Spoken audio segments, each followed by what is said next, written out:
Welcome to part 16 of our Ultimate Wealth Masterclass Explainer.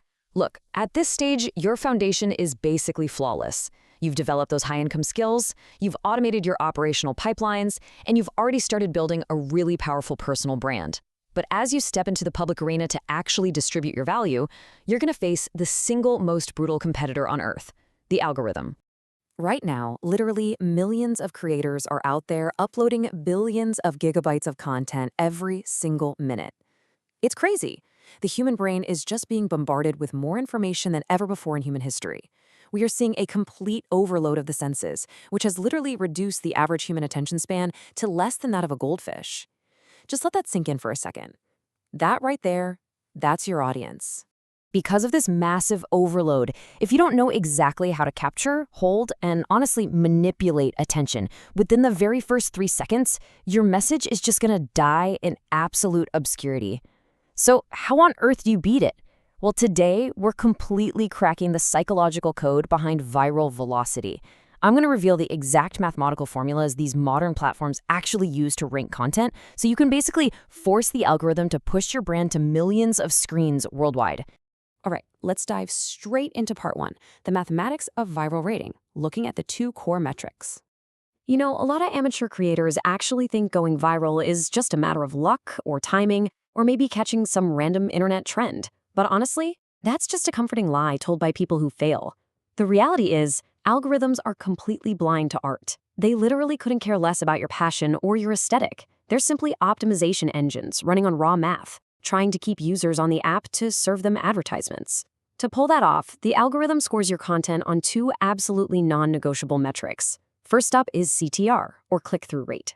This simply measures the percentage of people who see your content on their feed and actually choose to click it. It's governed entirely by just 2 things, your thumbnail and your title. And look, if you can't get them to click, absolutely nothing else matters. And you really want to pay close attention to this specific threshold, 6%. If your CTR falls below 6%, the algorithm just immediately stops showing your content to new users. It's a super harsh, totally binary cutoff. The machine just assumes, hey, if fewer than 6 out of 100 people care enough to click, this content isn't compelling enough to keep people on the platform. Boom, your reach dies instantly. But here's the catch. Even if you somehow snag a perfect 15% CTR with an incredibly compelling title and thumbnail, you're still going to fail without our second major metric, AVD, or average view duration. Average view duration measures exactly how deep into the content your audience actually stays before they inevitably leave. Getting them through the front door, that's CTR, but keeping them in the room, that's AVD. And algorithms absolutely depend on you to retain that attention. This perfectly illustrates the danger here. Pairing a high CTR with a low AVD is literally a digital disaster. Say viewers click your amazing thumbnail, but then they bounce within the first 5 seconds. The algorithm instantly flags your content as low-quality clickbait. It basically assumes you tricked the viewer, and it buries your content forever. To actually win this game, your content has to be structured like an addictive storyline, where every single sentence practically forces the viewer to stick around for the next one. So let's move into part 2, architecting high retention, where we'll explore the hook and the loop. Okay, so how do we actually guarantee that viewers stay? We've got to shift gears from raw math to human psychology and really understand something called dopamine resets. See, when a human being is consuming content, their brain is actually actively searching for a reason to exit and go find something more stimulating. You are literally fighting human nature here. To stop a viewer's brain from looking for that exit ramp, your script has to be systematically built using 3 very precise micro-hooks: the urgent hook, the open loop, and visual pacing. We aren't just talking off the cuff here. This is highly intentional psychological architecture. Think about how this plays out on a timeline. In that critical 0 to 3 second window, you have to deploy the urgent hook. You need to state a high-stakes problem or some shocking reality that directly and immediately impacts the viewer's life. Please, whatever you do, do not say, "Welcome back to my channel." Nobody cares about your intro, okay? They only care about their own problems. Then, keep the 45-second mark in mind. That's exactly where you intentionally drop a micro hook to reset their dopamine levels right before they start getting bored. Right after you hit them with that initial urgent hook, you deploy step 2, the open loop. This is where you introduce a seriously fascinating piece of information, but you explicitly promise to reveal the solution, or the punchline, only at the very end of the content. Do you know what this does? It creates a literal itch in the viewer's brain. Total cognitive dissonance.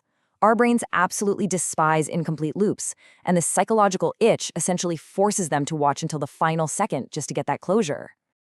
On top of all that, you've got to implement the third step, which is visual pacing. Literally, every 4 to 6 seconds, you have to alter the state of the content. You can change the visual asset, zoom the camera in or out, or even just introduce a distinct sound effect. This constant rhythmic alteration actually tricks the human brain into thinking it's experiencing a brand new stimulus. It totally prevents habituation, completely stops boredom in its tracks, and just locks their focus right back in. You're not just sharing information anymore, you are architecting a high-performance cognitive experience. Which brings us to part 3, conquering the digital feed. It's time to master the metrics. When you build this kind of high-performance cognitive experience using these exact tools, your retention metrics are going to skyrocket. Your average view duration shoots up, your CTR stays rock solid, and you literally cause the algorithm to aggressively push your brand worldwide. At this point, you're not just crossing your fingers hoping for virality, you are engineering it. Because guys, attention is the modern oil. Once you crack this code, you hold the absolute ultimate superpower of the digital age, generating attention on command. When you can command millions of views organically without spending a single dime on paid ads, you can scale any software, fund any investment, and build massive business empires in the blink of an eye. So the most crucial takeaway here is this massive shift in your mindset. You absolutely have to stop viewing social media as some consumer tool for your own entertainment. That is exactly what the masses do, and we're not the masses. Instead, you need to weaponize it. You've got to start viewing it as an economic transmission line, a line specifically designed to carry your personal brand, your products, and your unique value directly to the global elite and your target market. Master the raw mathematical metrics. Structure your scripts with those urgent hooks. Open those cognitive loops to keep people desperately watching, and use that visual pacing to maintain their absolute focus. If you do this, you won't just participate in the feed, you will rule it. The matrix is entirely yours to control. So stay sovereign, implement these systems, and get to work. The real question is, what are you going to build with all that attention?